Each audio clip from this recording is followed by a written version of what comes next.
They're in game 3 as time is ticking away. We will update you here on the board. We've seen Tom Ross all weekend here on Bant Megamorph. He has Knight of the White Orchid and Death Mist Raptor both in play at 19 life, beating down right now on Bradley Carpenter's Esper Tokens deck.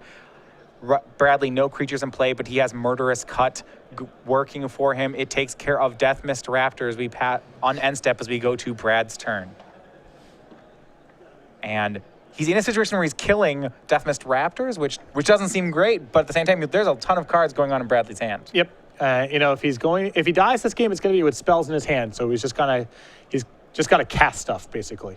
Yeah, looking at his hand, looks like Disdainful Stroke, Utter End, Sorin, Solemn Visitor, Painful Truths, Dragonlord Silumgar, all options here. But he's also got to respect the possibility of counter spells out of Ross's deck.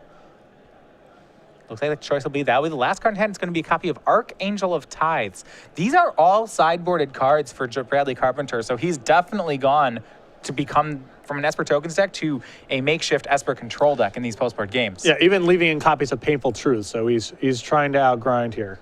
So here's the Archangel, leaves 2 up for Disdainful Stroke. He'll pass back to Tom. Tom's side, 6 lands in play, just 2 cards though. He's going to Disdainful Stroke the Archangel of Tithes and go back to work untapping here. He's got Bradley within his sights. 10 life means 5 hits. Here's the first one, Knight of the White Orchid. He's down to 8 life.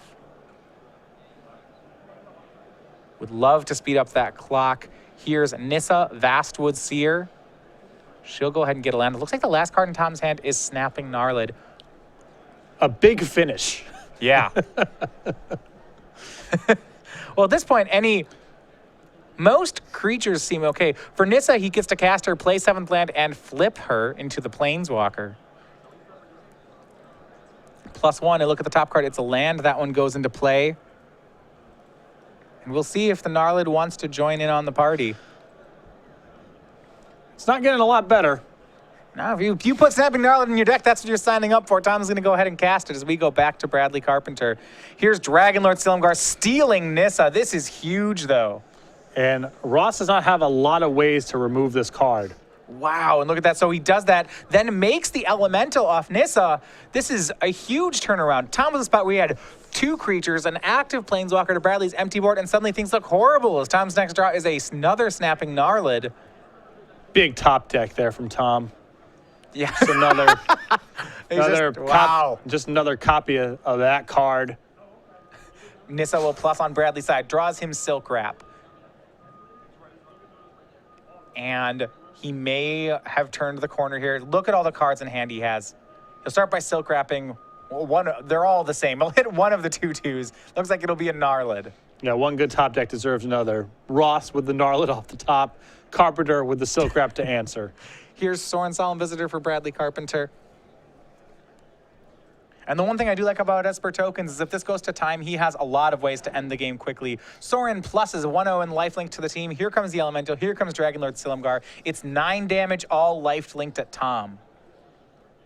I don't know if there's any way for Tom to get out of this empty-handed. I mean, I have to assume it involved a Temp Protector, but I don't know if he has any way to get Dragonlord Silumgar off the table. Tom takes the damage. He goes to 9. Bradley up to a healthy 17. And the tables have turned. Dragonlord Silumgar doing all the work here for Bradley. And Carpenter's leftovers here are not shabby. Got Secure the Waste, Counter Spell, Removal Spell. Gideon. Yeah, lot to work with. I believe even a Painful Truths in hand. Bradley with a 5-card hand, but already ahead on the board. He's representing lethal next turn.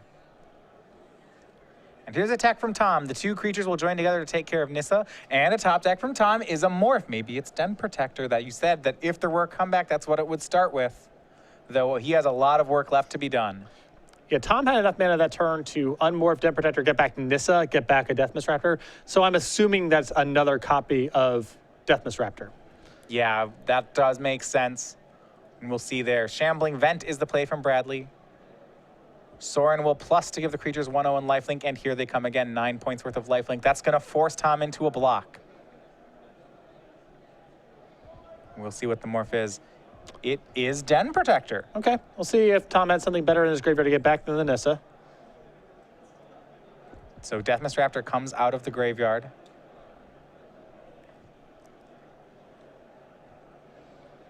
Checking what he wants to get back. Now,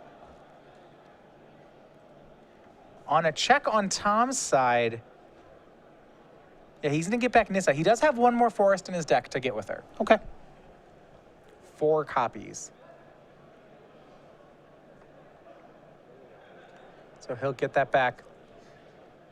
And the Deathmist Raptor trades with the Elemental. Tom at 5, Bradley at 26. Tom has the Nissa, but I'm sensing we're setting up for one of those secure the waste finishes on Brad's side. Yeah, I mean, the game still looks winnable on the table if you're in Tom's position, but I think Bradley's got it all covered. Yeah, he can end step 5 creatures. He can plus them with Sorin, plus them with Gideon. That is a lot of damage. So here's Nissa. No search. Is it possible that Tom boarded out a forest, and that's why he's checking the sideboard? That seems to be a possibility, and if Tom was on the draw here, I think that might be likely, that he cut a land for game 3. It seems weird that you would cut a forest, though, with Nissa in your deck in a game that has the possibility going on for a long time. Utter End will be pointed at Nissa. Okay, he don't think he has. He still has the 4th forest. This was with the enter the battlefield trigger on the stack that Carpenter chose to use Utter End. Yeah, I mean, if you were going to cut a land, yeah, it would be something. Canopy Vista probably, maybe a Plains, but I wouldn't touch a forest. Sure. So Tom gets the remaining forest from his deck, now in hand, but with no Nissa in play, it is much less effective.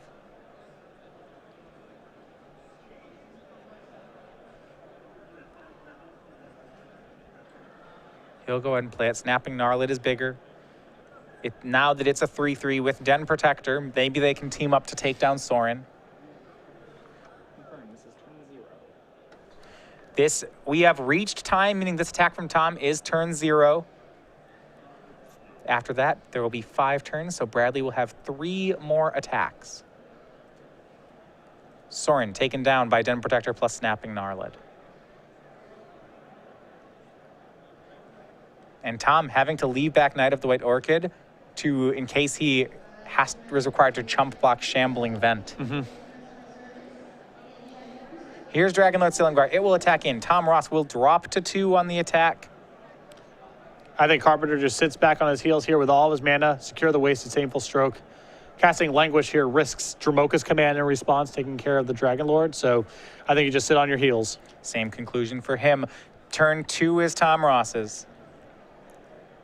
Bradley at too high of a life total for Tom to reasonably win. I think the question from Tom is, can he even stay alive? He would need a kill spell for Dragonlord Silumgar. And these spots I've seen before, it's Ross looking to see, is there even a mistake for my opponent to make? Yeah, Ross does have cards like Surge of Righteousness in his sideboard. You see he'll swing with Den Protector. We don't know if he has one in hand. That might be, without that, he appears to be dead on the board. Here's a Secure the Waste for 6 from Carpenter, and there's the extension from Tom Ross. So the match finishes Bradley Carpenter 11-3. He is alive for top 8, and for Tom, the boss Ross, a 7-2 start on day 1 is followed by a 3-2 start on day 2. A good finish for him, but will not be in the top 8. Yeah, Bradley Carpenter here shooting for his 3rd Standard Open Series top 8. With Battle for Zendikar legal. Very impressive. Wow. We have a lot of quality players here at X and 3. Only a matter of time before they start running into each other. I'm sure next round we're going to have a very good winning-in matchup, but Tom Ross a little bit short this weekend. Still an opportunity for him to finish in the top 16, but no wins here. Yeah, and these were 2 of the decks we saw a ton of yesterday, Esper Tokens and Bant Megamorph. These 2-color white decks, these Wingmate Rock decks performing very well.